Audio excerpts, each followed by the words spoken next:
Hey everybody, welcome to another WIP Wednesday. We are super late today. Yeah, sorry about that, guys. It took us a while to get around to actually eating some food, and that is something that we did need to do. Right, And also there was I don't know, there was just a little bit of a it took us a while to set up everything. right. But yeah, now we're here and Yeah, we're so welcome ready to to another start. Whip Wednesday, I'm Lizfaerie and I'm Joey. because we forgot to say that before because we were late. So, again, not that much to show you guys this week, but more than the last couple of times, I Yeah, because think. you've been working on new Yeah. stuff, which takes a little bit more time than. Yeah, I've been working on filming some things, and a couple of you may have noticed that there's been a couple of new videos that have come out lately. There has been the new decrease tutorial just came out, the basic decrease and the hidden decrease I think just came out yesterday, I think Nice. it was. And the last video of the decrease series is going to be next week. That's going to be the invisible decrease. That's the most advanced method that I use to decrease, and that is the one that I use in all of my amigurumis because that's the best one It's the for most amigurumi. complex way to get smaller. Yeah, so that's going to be next week, and on Friday of this week we're going to do our rainbow mane, and I will show you guys what that looks like in a couple minutes. But let's start out with the boring thing. This thing? Yeah, it's just it's very very not far along, so I can really just show you guys in like a few seconds. It's just this this super basic.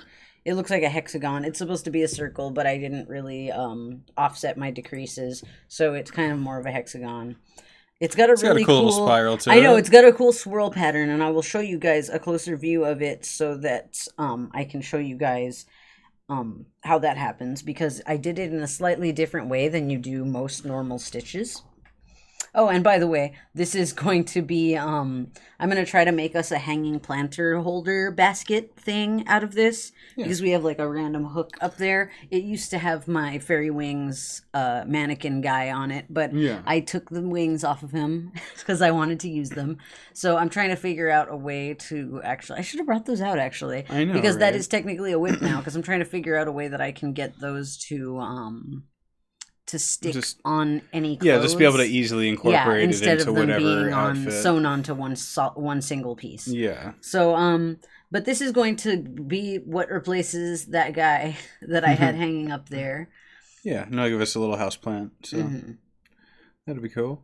Yeah, I think I might have been over ambitious, but it's going to look really nice. So I'm going to keep it going, despite the fact that I'm kind of it's a little excessive, because you can see how close together and how small all these stitches are. I didn't need to make it this small. I didn't need to make it with like literally no holes at all in the, in the stitches. Right, for what you're doing. It's it's a basket, so it doesn't really need to be like unporous. I mean, it is porous, but you know. But yeah, so as you can see here, it's got this really cool spiral shape on the underside.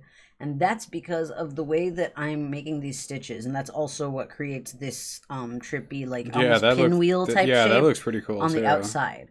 And that's because instead of working on the tops of the stitches, I'm working on the post of the stitch. And the post of the stitch is like the body of the actual stitch. There's like a little pair of loops here that makes up the actual stitch, and then they have like a little top here that you can see right there. These two little loops here at the top, that's the top of the stitch, and that's where you usually work the stitch. But I'm actually working here on this loop here, which is the post of the stitch. And as you can see, all of the little loops from the tops of the stitch end up here at the back, just piled on top of each other in a perfect little spiral. And then all of the posts of the stitches get pulled out, and it's almost like they're all on one continuous line. And you can see that little pinwheel shape, that's actually the increases. So all of the increases start from this one central point on this side of the increase, and they all branch out like that.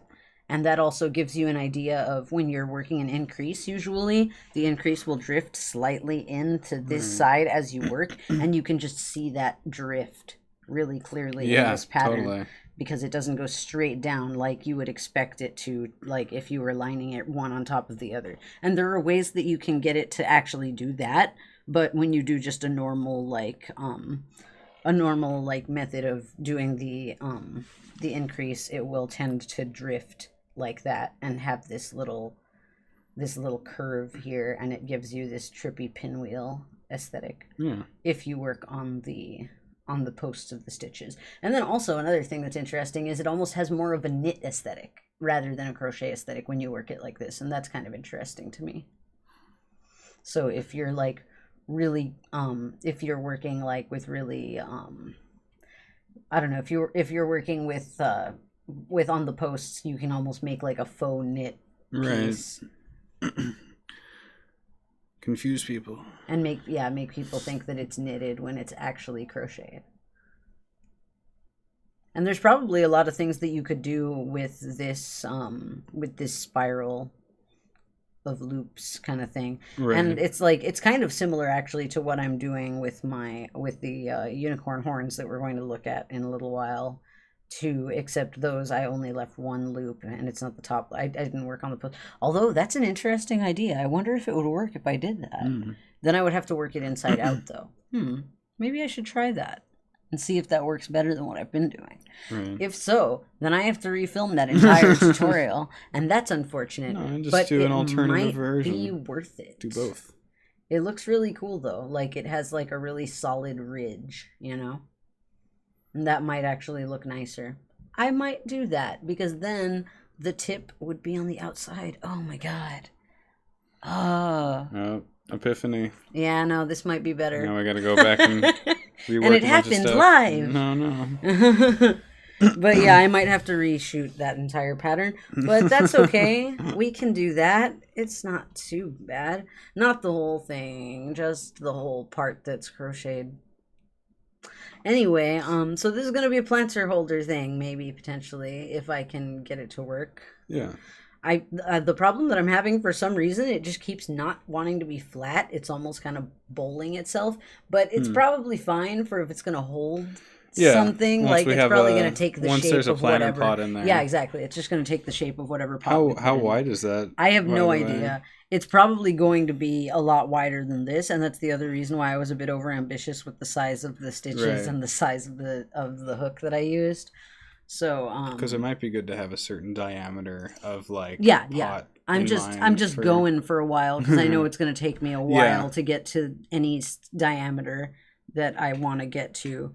This actually, like, with this stitch that I'm using, I'm just doing basic single crochets, and because they're on the post stitch, they do take a little longer than normal single crochets. Right. So they're actually pretty... It's taking kind of a while to do this. If I were using any other type of stitch, like a double crochet or a treble crochet, it would probably take a little less time because it wouldn't be as dense. There wouldn't be just as much sheer material it wouldn't there. Be so tight. But I kind of want it to be like... I don't know. I just want it to, like... be the majority. I guess I didn't want that many holes in it. I don't know. Yeah. And I really love that. Wanted a certain aesthetic. Tried something different. It looks really cool. I almost think it'd be trippy if you were able to color change on each section. Yeah, I know. I would really like to do that. Just I think that I'm going to actually do that for you heard it here first, guys. Because eventually I want to make a series that is for making amigurumi, just a series on how to make your own amigurumi, like patterns and designs and stuff. Because that's something that I've gotten really into, and a lot of people seem to like my designs and my style of making amigurumi. So I do want to try to make a series on like my method of making dolls.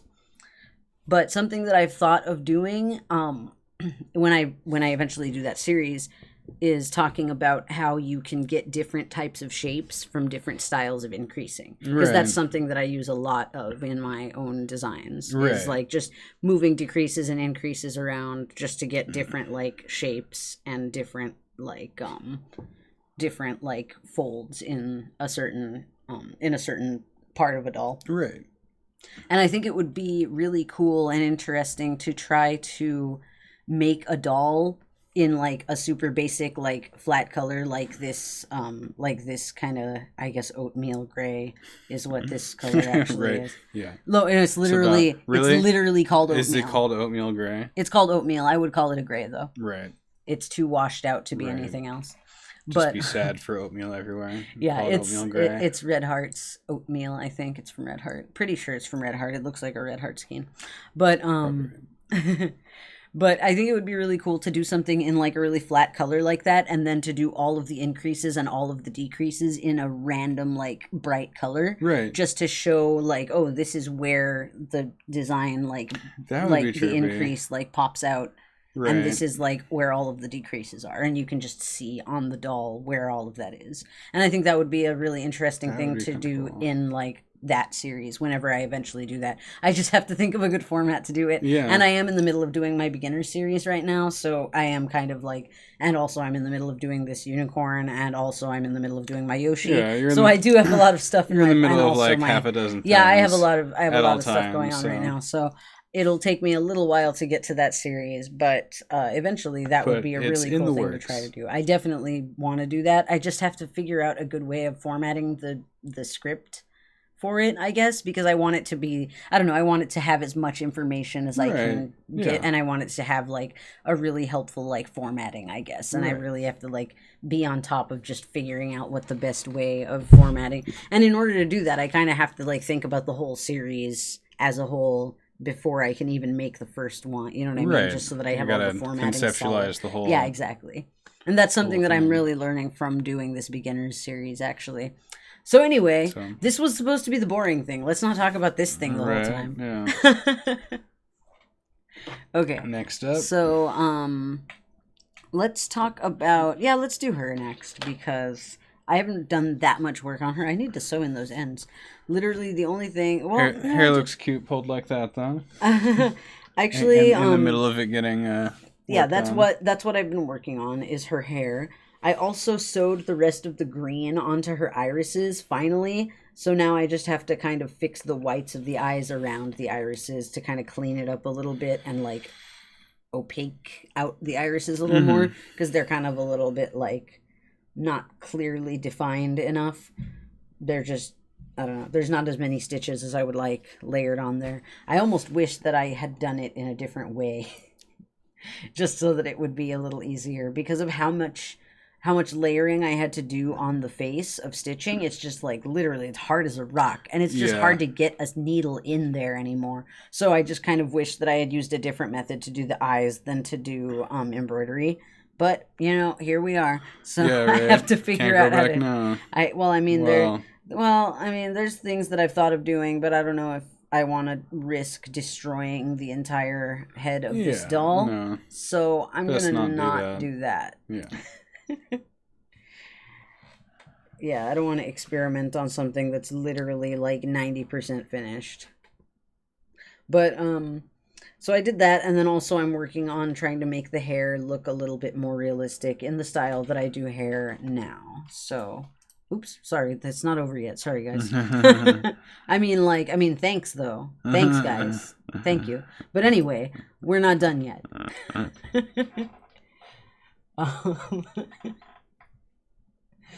Sorry, I clicked on the wrong slide. Whoops. So here's what the hair looks like so far. I almost think that looks really nice too already. Just with it uncurled like that. With it pulled apart. With it brushed out, and because I curled the hair first, and then after that because this is my original way of making the curls, was just like I think I would split the yarn in half, and then I would curl it, and then just leave it like that, and that's it.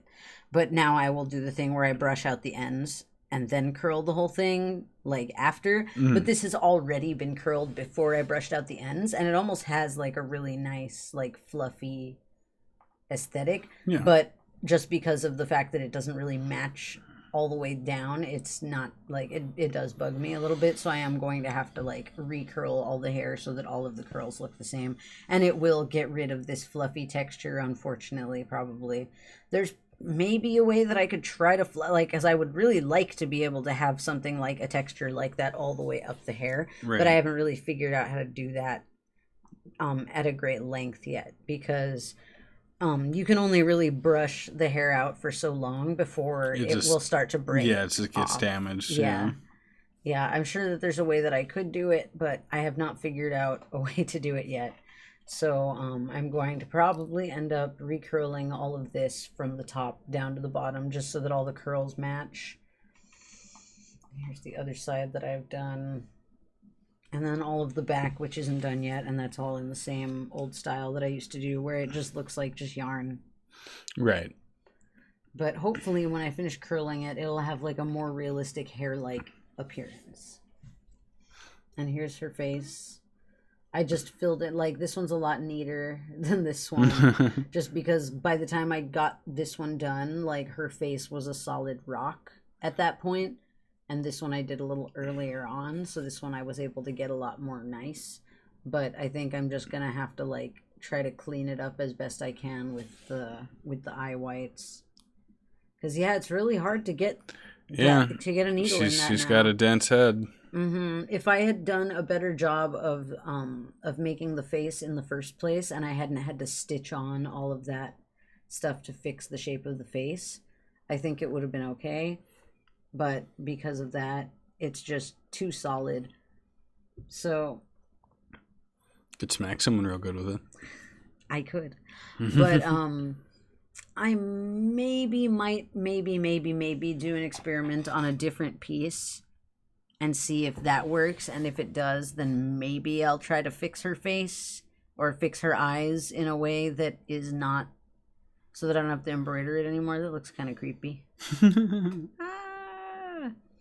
But yeah, because I want to put a pupil on there, you know? Right. And like the shines on the eyes, but I can't really do that because of how dense she is. So it would be nice if I could try to figure out a different way to finish the eyes. Right. But I'm not sure because I don't want to destroy her. So I guess we'll figure it out. And I will update you guys again. Continued work in progress. Yeah. And before we go on, let me just show you guys her wings. These wings are just cool. Because I just cool. really like them. They're just good to show off. Nice green swallowtail. They just came out. Green banded swallowtail, I think, is the type of butterfly that this is. Yeah. Yeah, they came out super nice. Yeah, these are one of my favorite wings that I've done. If you guys want to see how I do my wings, there's a tutorial on the channel. I did a doll version and a full-size costume version, so if you guys want to see either of those, you can check that out. I don't think either of them are this style of wings, though, but you can easily just use a printout of this style of wings instead, which is what I did when I made these. It's the exact same technique, though. When I made the doll ones, I made more of a Tinkerbell aesthetic one, but when I made the full-size costume ones, I made a really, really elaborate monarch butterfly. Yeah. You guys can check out pictures of that on my Instagram, or you can see the finished version of it on the video. Yeah, those monarch wings are like one of my favorite things that I've ever made. They look really, really good. Yeah, I really should have brought those out because they are technically a WIP. I know. Well, maybe next time. Next week. So. All right, let's do the kitty next. Kitty. So I finally finished her entire body, which is super exciting. Now that I'm at this point though, and with what I have learned from that other doll experience, I'm almost thinking of maybe trying to figure out a different way of doing her eyes first before I try to fluff her out, you know? Right. Because if anything gets messed up, I can kind of like add that fluff back in by stitching it. But if something gets messed up after I've fluffed her, there's not really much I can do other than like try to cut that away and then try to fix it, and then it just won't look as clean. But so I might try to maybe figure out a way of doing the eyes that's different than just embroidering them. Right. Because I think it would be nice to try to figure out a way that I could like paint the eyes on, maybe potentially.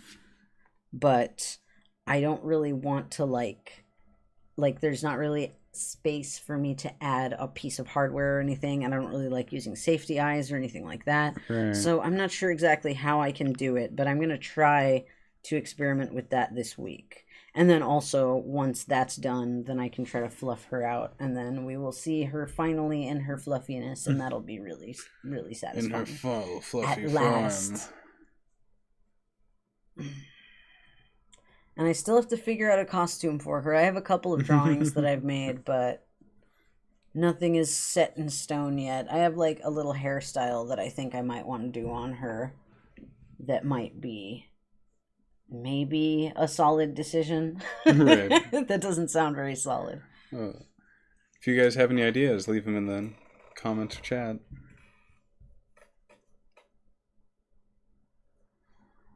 I really love how the shape of her head is coming out.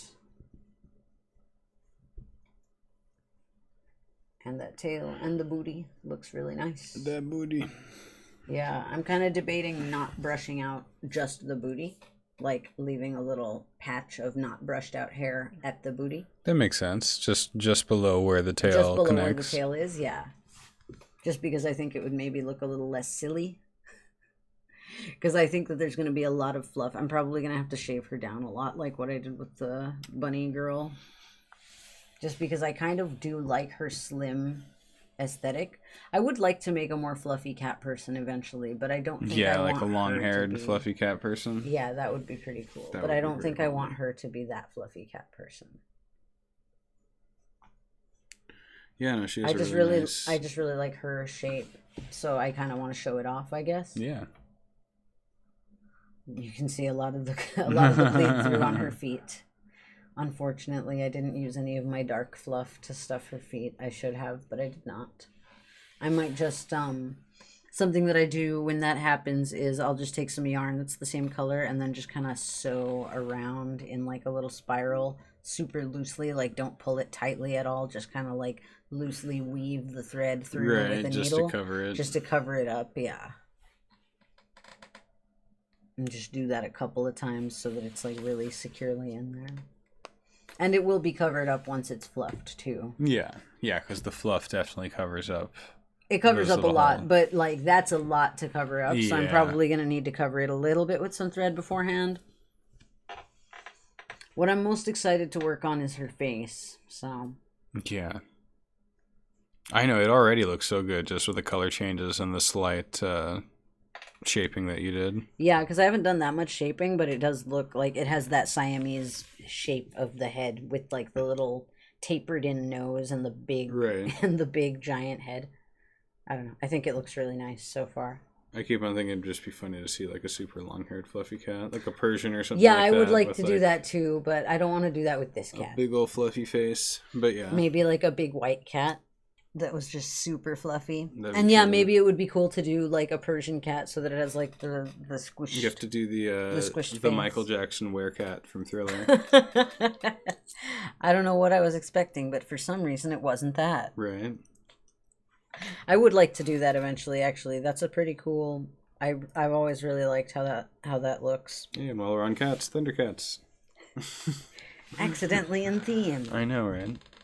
But yeah, I love her body shape so much, and I would like to. Yeah, there's so many poses that you can get. I want to make. I also this is a bit silly, but I also want to make some like regular cats that are scaled to them, so that it's like so that I could take some photos of her with like just a regular Siamese cat. Right. That's like scaled to as though she were like a human-sized person. Right, with a pet cat. With a pet cat. Yeah, I want to do that eventually too, but that's something that's kind of on the back burner as far as stuff that I'm working on. But I just really like this pattern and also the pattern for my horse, which I will show you guys in a moment. Yeah. Because I think that the combination of this pattern and the horse pattern, I can kind of make literally any animal that I want, essentially. So it's a really versatile pattern. I know. I'm waiting for the elephant. I know, right? Like, there's a lot I can do with this. But, and then there's the Yoshi pattern, which is like yet another shape of body because it's like, because the tail at the back. Yeah, that was an interesting pattern to write.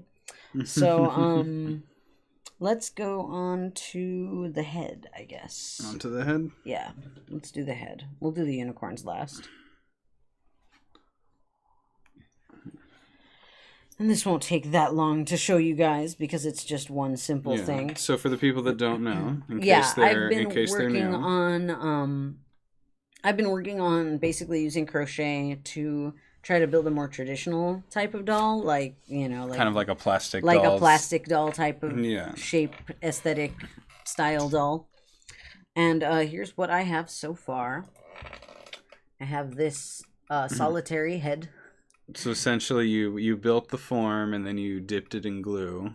Yeah, I mean, eventually I'll probably have to do a tutorial because there's like a whole lot of stuff that I've done so far. Most of it has been like that's true. There's been many steps to this. It's taken getting to this stage right here. It's taken me a few weeks, and if I did a new one, I would probably be able to get it done a lot faster than I did this one. Well, you're still figuring out. Yeah, this is like literally prototype in style and what you're figuring out how to do. Yeah, at the moment I'm working on trying to smooth it out a little bit more. I've gotten it pretty smooth so far. I'm not really as concerned with the back of the head. As you can see, there's still some stitching visible back there that you can kind of see a little bit. But as far as on the face and the side of the head and a little bit here towards the back, I'm starting to try to work on smoothing out the back of the head too a little bit just here. But you can see that it's starting to get smoothed over. It's not quite smooth yet, but it's getting there. And once it's smoothed out, I'm going to try to seal it and paint it and root it with some hair, give it a body, and make it into an actual doll. And we'll see how that works. Yeah, see how a full, like, hardened crochet doll. Yeah, because I've never done anything like this before, and I've never seen anything like this before. So, I mean, it'll definitely be, just interesting to see how everything plays out. To see how well it turns out, yeah.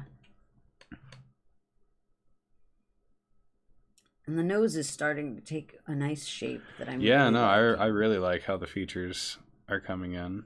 And I left the eye area mostly just blank because I'm planning on mostly painting the eyes on. But at the moment, it's just a question of smoothing everything out first. And I've started to layer on paint as well a little bit in really thin coats. Oh my god, Demon Lee, you're here. You made it. You've made it. We were really late, so yeah, it's probably... We're both late. It's okay. Yeah. We still have a couple more things to go through. Yeah, it's mostly just the end of... It's all the stuff from the title now. But yeah, it's starting to come along. It's really starting to take shape. Yeah, no, that thing looks amazing. I'm not sure how I'm gonna do the articulations yet, because there's all the that's another there's like the ball jointed type of thing that people do that I don't really know how to do, but I'm sure I could probably look up a plethora of information on how to do that sort of thing. Or there's always just making joints out of like wire and more glue and stuff like that. So I'm sure there's a way to figure out how to... I mean, I might end up doing something like that for this just because it's like the first doll that I've ever made, and I don't want to I don't know if I want to go too crazy complex with this one at the moment. Right. Oh yeah, you're still just figuring out the process. Yeah. But yeah, it's coming along really nice. It's looking really good. I wish the focus would actually see it, though. I mean, it wants to just look at my hands. Maybe if I move my hands closer, it'll actually look at... No? Okay. Sorry. Forever blurred. Yeah. Oh, there we go. There we go. Oh, thank you, Demon Lee. That's so sweet of you. But yeah, it's getting pretty close to smooth. You can see there's a couple of little spots on the face that are still not perfectly smooth. But as I continue to add coats and sand it down, it's starting to look more and more smoothed over and soft. Yeah, serious. So, yeah. And there's the crochet part that you can still kind of see the nuance of. I'm just going to leave that there, kind of, because it almost seems like it'll be easier to root the hair in because of the holes in the stitches, kind of. Yeah. So I'm not going to cover those up, like, really at all. I've kind of more just been working on the front and the sides of the face. Yeah, it's mainly the parts that'll be visible once the hair is already in. Yep. But yeah, that's coming along super nice. Yeah, hopefully I can get it looking pretty good. I think I could probably do it again a lot better if I did another one, but for now, this is pretty good. And now that the focus has found that it's a face, it's not like looking away from it. Can't tear my eye off of it. But yeah, I have been working on it little by little. I don't think it would be taking me as long if I was just working on this, but I'm always working on 1,000 projects at a time. Yeah. So unfortunately, this is taking me longer than it needs to. Okay, let's talk about our horns now. So, if you guys follow me on Instagram, you might have seen my almost finished unicorn that I was working on. I don't know if I showed it to you guys last time. I don't think I did, right? I don't think I did show it to you guys last time. I think that I had just done the foundation at that point last time. I don't think that I had finished with the mane yet. So, could you hand me the doll, please? So here it is with its finished hair. Glorious. Yeah, the gradient came out so nice this time. No, it looks super nice. I love the way this came out. It looks beautiful. So it's our Pride Rainbow Pony. Yeah, this was my Pride project. I really wanted this video to come out for Pride, but it did not. It's going to come out on Friday of this week. But, you know, we don't need it to be June to be prideful. So it's okay. We can still put out a Pride Month video in July. It's fine. Yeah. But yeah, the gradient on this rainbow mane and tail came out really, really nice. I love all of the colors. I'm pretty sure that all of them, if not maybe with the exception of just one of them maybe, are from Red Heart, but I'm not entirely certain. I didn't say which ones they were in the video because I just did not remember. So I was just like, these are the colors that they are. Find whatever color. Yeah, exactly. Good luck. Well, I mean, like, it's just like bright, basic primary colors, kind of. So, like, you can probably find something equivalent. And again, this camera has an easier time seeing this shade of purple, but it's a little purpler than it looks on this camera even. So this is a little bit more of a reddish purple. It looks a little bit more blue on these cameras, and it looks even more blue on the other camera. So just to note, I guess. So let me show you guys the mane and tail closer up. And then after, I will show you the horn that I've been working on. That's the next video that will come out. I love how this gradient looks. It's so pretty. I'm just so amazed by this technique still. And I would love to do this on like another doll. I've done a rainbow braids on a mermaid doll before, but I would love to do rainbow just hair, like, that isn't braided. I guess, like a rainbow afro or rainbow curls or a rainbow straight hair like this on like a mermaid doll would be amazing. Or also another doll that I'm working on. I haven't done any work on it since the last time I showed it to you guys, or did I? Maybe I forgot. I could have showed it to you guys. But I'm also working on a unicorn centaur girl, and she's going to have a watercolor rainbow mane. And I'm pretty exciting about that, but Dina says if Starbucks can put out the rainbow tie-dye drink this month, then you can put out your rainbow phone. I know, right? Yeah, I feel like rainbows and pride should just be a summer thing. Right. Hey, Galaxia Nova. Galaxia, hey, what's up? It's nice to see you here.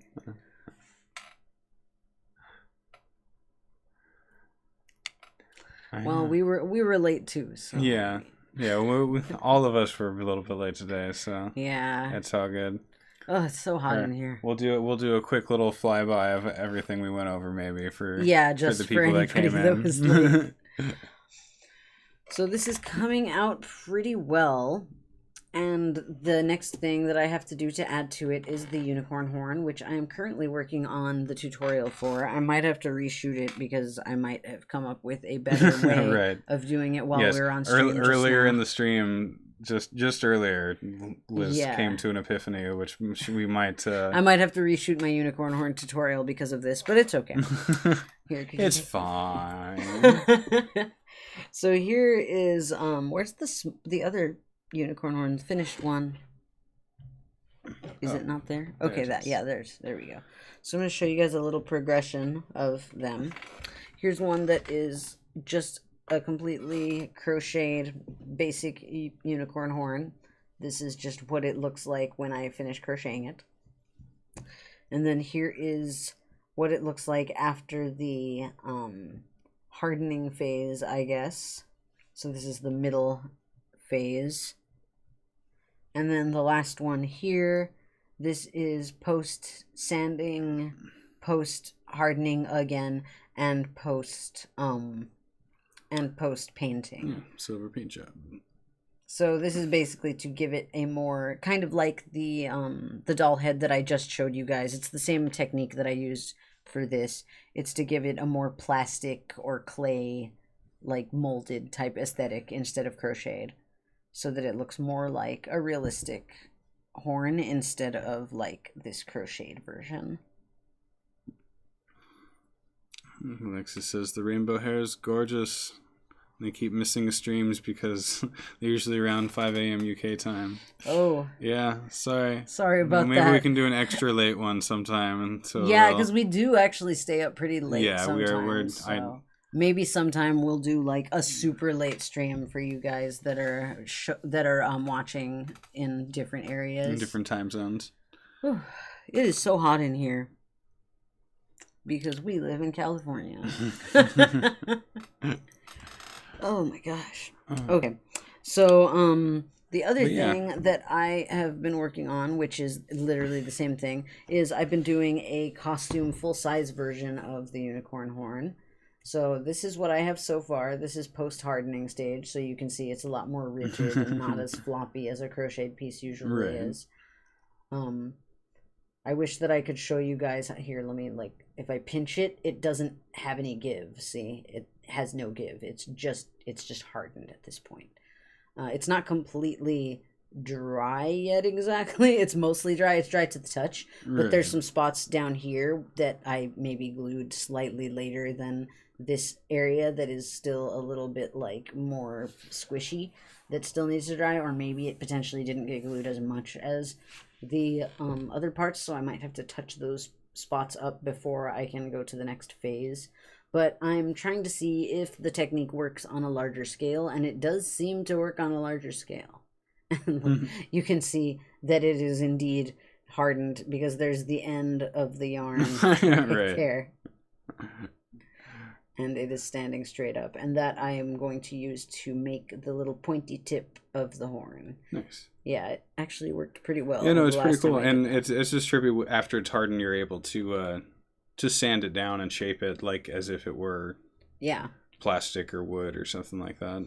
You can whittle it almost. Yeah, exactly. I just have to make sure that, especially on this larger scale, because you can see there's a lot more gaps in the stitches here. So that'll be interesting to see how that works. I'm actually probably going to end up having to give this one a couple of coats of glues instead of it just being like one or two, like I did with the smaller one here. As you can also see, I've got this all wrapped up in plastic at the bottom. To save the tails from getting... to keep the tails from getting messed up. Except for this one. This one, the tails can get messed up at the top because those are going to get chopped. But, so this one's probably going to need a couple of coats of glue, maybe, just to give a little bit more fill to those little holes, just to, like... Right, yeah. So that they're not make it more of a solid piece. Yeah, exactly. Because that's kind of what I did with the face that I showed you guys earlier, the doll head. Because you know that with crochet, there is some gaps and holes in the stitching. So I did So I did fill a lot of that space with the glues when I was doing the sanding process. And that is probably what I'm going to do with this one as well. And just give it a couple of coats. So, Galaxia says they really love seeing what you come up with. They've been working on their own doll with digigrade legs with some Anthrophories have. That's cool. That's cool. Yeah, I want to do a couple of digigrade legs for some of my anthropomorphic animals that I've been working on, but not the ones that I currently have. Those all are just I guess more of a they're more human aesthetic. Yeah, so they have. But yeah, I think I would like to do that with certain ones though. Right. But and then the other thing that I would like to do eventually is well, like what I did with the horses and such, because I would like to try to make something similar to what I did with the centaur and with the mermaid, and essentially make like a fawn type of thing, and then maybe a minotaur would be nice. Yeah, I keep thinking a minotaur would look real cool. Especially with the horns now that I'm doing, because it would be really nice to try to do something like these, but with like a ram's horn or something style, or like instead. Some steer horns or something. Yeah, exactly. So that would be a really cool thing to try to do with like a minotaur or with like a fawn or something. And then it just opens up a lot of options for other things. Because the other thing that I want to use this technique for is making accessories for dolls as well. Right. So there's a lot of things. Yeah, because you could easily like make a little weapon or something like that, and then harden it and paint it. Or, It's harder than people think, Galaxia says, to come up with things and write them down properly. And Galaxia has an awful memory, which doesn't help.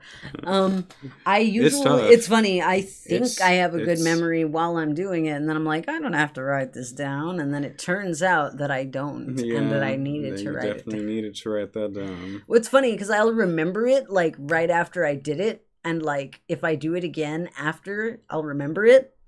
But it's like if I do anything else instead, like, well, with crocheting, like if I start working on a different project, I'll just completely forget. You just dump all that everything that I was doing, and then like be like, wait, what was it again? Yeah. And I'll kind of remember what the basic like idea of it was usually, so I'll be able to figure it out. But no, I never really remember after. If I clutter my mind with something else, right? Well, there's a lot of numbers that you're juggling. Oh yeah, no, I know, but yeah, I very much feel that comment, Galaxia. Thank you for that. So okay, that was the last thing. But before we go on, I do want to show you guys just. This is going to end up popping on to this guy eventually. So we're going to stick that right on there. And I am just, I'm so excited. I know, can't wait till it's just going to be a solid piece like that. Because actually, the reason I have not put that on yet is because, funnily enough, plunk, that's not attached. Oh. I know. I accidentally sanded it off when I was making the horn. So I'm actually going to just epoxy that right back in there. It's fine. And then once it's set and epoxied in, it's not going anywhere, and then I can finally sew it to the horn. I don't want to just epoxy the horn to the doll though. Yeah, no, it'd be better if you sewed it down. I would rather sew it down. So I'm going to epoxy the tails into the horn, even though that's essentially the same thing, but it just feels less bad. Like says if they can perfect the pattern for written instructions, they'll gladly send them. The issue of WIP versions strangely not matching the physical versions. Yeah, I've done that a couple of times, and then also I've done things where somehow I just write the wrong number for some reason, and then when I go back, I'm like, was that the right number? Right. I guess it must have been because I wrote it down, and then it just isn't.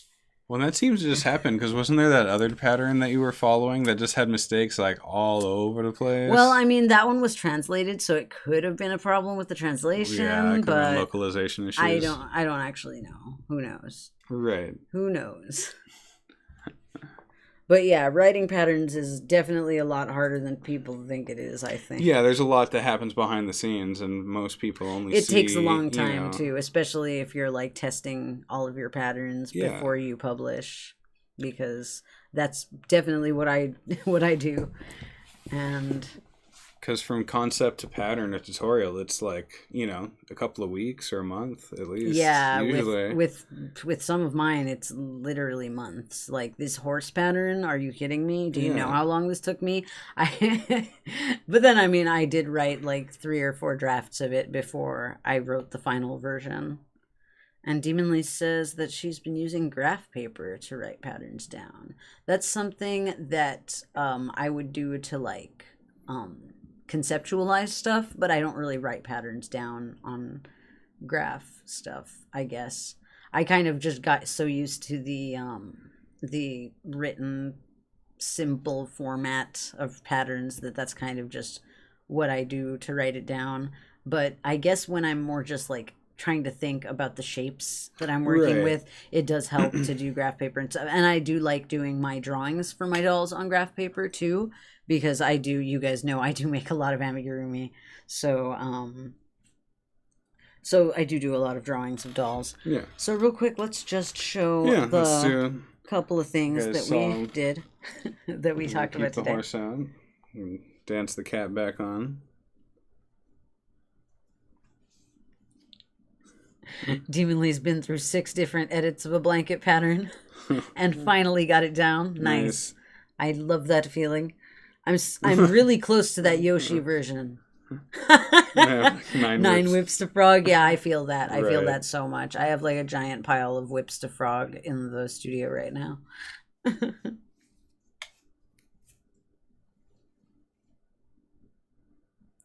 Yeah. I do find that very confusing, Galaxia. Yeah, I also use like US terminology. A lot of different terminology throughout. Yeah, it does get confusing. And when I first learned how to crochet, I'm not sure what regional style my grandma and my mother knew, but my mom just taught me double crochet and just said that's just crocheting. So maybe where she's from, they also use double crochets as a single crochet. So that could be it. I'm not sure though, because I don't like I've literally like never looked up terminology from like where I guess my mom didn't teach me the terminology. She just said that's crocheting, just single, just the double crochet. That's it. You do it. Yeah, that's how you do it. But I actually don't know. I don't know. Maybe my my grandma had that style of crocheting. But yeah, to recap, finished. Yeah, finished the cat girl. Her tails are all sewn in, and now she just needs to be fluffed, and her face needs to be added, and also her costume, which we need to think up. Yeah. So if you guys have any ideas on Siamese kitty costume. I'm pretty sure I got an idea for what I'm going to do for her hair, but I'm not sure what I want to do for her costume. Should I give her a tail kink, like how Siamese cats have sometimes? Aw, she needs to go to the doctor. And then you've been fluffing the hair out on Fairy. Yeah, been fluffing the hair out on the Fairy. So I'm going to try to fluff out the rest of this hair and then curl it. And I did finish her eyes, her irises. I need to do some more experimentation on that. And the head. Doing your best to get ahead.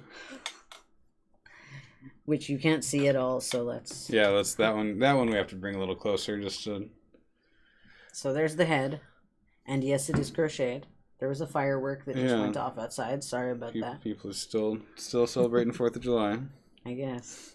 We still have these fireworks. What are we going to do with them? Oh, it's late. But yeah, so I'm pretty excited for this head and to make the rest of the body. I sent a picture of it to one of my friends, and he said that it was creepy. It's definitely, gets into Uncanny Valley a little bit. And then we have this base for a hanging planter. Oh yeah, and I'm going to start building a hanging planter holder thing out of this. It's got that cool pinwheel shape going. And here's all the tops of the loops on the inside because I'm working on the posts. But yeah, that's everything. Those were the WIPs for today. Yeah, we did not have very much to show this week, but the things that I have been working on have been pretty complex, especially this all of this thing. like the dipping stuff. It just takes a really long time because everything needs to like dry for so many hours, and then I have to do it again, then the sanding, then do it again, all the sanding, and all the sanding, so much sanding. But oh yeah, and then also the wigs, they take forever. I'm really like, I want to get these unicorn horns done, especially the costume one, because I want to try to make a full-size wig in the same style as that unicorn mane. Like, I want to make, like, myself a full-size rainbow wig. That would be awesome. I think it would be, too. Yeah. And it would be nice to have that to anchor the unicorn horn to. What are you using to make it solid? Oh, it's just Elmer's. It's literally just Elmer's at the moment. Glue all. Yeah, it's just Elmer's. We're actually running out. We're about to go get some more. Yeah. And I am going to set it all in resin at the end, hopefully, if that works. Because I'm not quite finished with our little horn yet. What I want to do to finish this is I want to maybe cover it in like some hollow glitter and then just resin seal it. That's the plan. Or like throw a bunch of hollow glitter into some resin and then coat it in that, essentially. I guess Galaxia tried air dry clay, but it just cracked and fell off. Yeah, exactly. That's the reason why I want to do this, because this is it's not it has way more structural integrity because of the stitching. Because of how the stitching works. I know a lot of people will use things like air dry clay or Model Magic or like the other one is freaking epoxy sculpt, but there's problems with all of those things. Right. And most of them, the problem is brittleness with the clays and with the Model Magic. I know you made a pair of satyr horns and they cracked and broke. Yeah, they did. Yeah. So, and my unicorn horn that I used to have that was made of Model Magic cracked and broke. And I also, I think I started out making a mask thing out of air dry clay, and it cracked and broke. Yeah. And I think I ended up just with that one I ended up just using papier mâché at first, and then I bondoed it. Yeah, that's right. We're using Carbondo for some which of the like also has its problems. Yeah, Similar to epoxy sculpt, Bondo's problem is it's way too heavy. Yeah, it's too heavy and it's too hard. Super heavy. It can be sanded smooth, which is nice though. But yeah, this technique, really the only real problem with it is that if you work the glue too hard, it will crack a little bit, but then you can just glue it back together and then it's fine. So right. Just add more glue. Yeah, because that's something that was happening with the doll head, is that I was kind of not happy with the shape of the nose, so I would kind of just break the nose and then shape it into the shape that I wanted, and then it would be all just cracked and messed up, but it was the right shape, so I glued it back together and it was fine. With enough sand, enough paint. Yeah, exactly, and then it just seals itself back together. So, hopefully that will work, though. My other concern is that the epoxy, because it's so hard, that it will potentially also be vulnerable to cracking. Mm-hmm. But if it's a thin enough coat, I'm hopeful that it will be a little more flexible. Have a little bit of flex and give, yeah. It seems like that, though, because I did experimentally put a coat of epoxy on the head that I'm working on, the doll head, and it did seem like it had a little bit more flexibility than it would if it were a thicker coat. But I sanded it off because I wasn't quite satisfied with the shape of my face yet, so I sanded it off and started doing more stuff to it. Well, I mean, the soft stuff is for one purpose, and the hard stuff is for other purposes. Although I'm kind of excited to try working on like hard doll bodies, I guess. The other thing that's kind of cool though about this head is that it's like, because it's made of yarn and glue, it's still like flexible, like a vinyl Barbie head would be. Like you can squish it like vinyl. I mean, it's essentially made of plastic. So, I mean, you can just squish it like it's kind of similar to the texture of vinyl. So I'm hoping that this will work pretty well and not have the same problems that clay has. Right. Where it's vulnerable to cracking and breaking and crumbling apart. And like actually deforming it, and then it just cracks and crumbles and breaks. Yeah, exactly. Where this can actually just... It's like holding itself together because of just the structure of the yarn.